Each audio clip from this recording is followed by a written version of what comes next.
Hey guys, what's going on? Always back at it, staying consistent, going to 67 days. It takes in between 21 and 66 days to build a habit. So I'm speaking for 67 days so I can make speaking a habit. So what I'd like to talk to you about today is how to deal with anger. And so I just went to dinner with my mentor, Dr. Ed Potter, great man, the ex-assistant superintendent of the Downey High School District. Downey High School District has about 22,000 students, a lot of kids, so he's dealt with a lot of people over his years. And that also goes for adults as well as children. And so when we were at dinner tonight, I asked him the question, Eddie, do you ever get angry? Because he's an even-tempered man. He never seems to be angry or bashful. I've never seen him say something negative to somebody.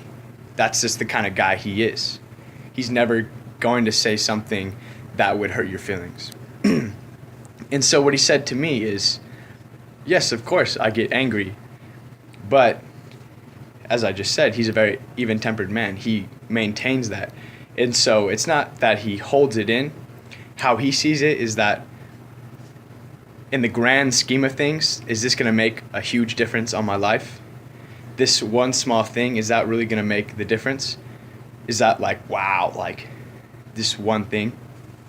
It's not going to make that much of a change. And so in the big scheme of things, these small things are not worth it to get angry over.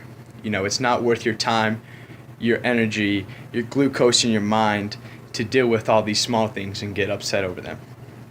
And so what he said also is that it's how you act about it.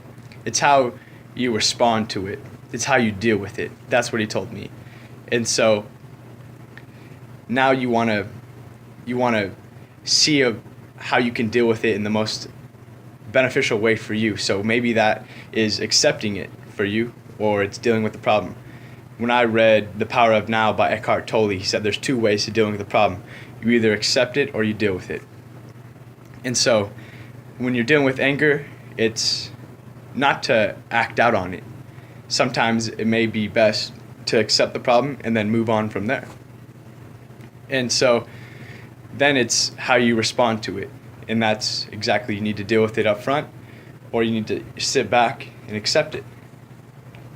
Also keep in mind, in the big scheme of things, keep in mind different perspectives. Think about it from the perspective of someone on the outside. Not necessarily all you think, but if you saw someone in your same situation, think of that from their view. What would you tell them? Would it be something stupid or small? Would it matter?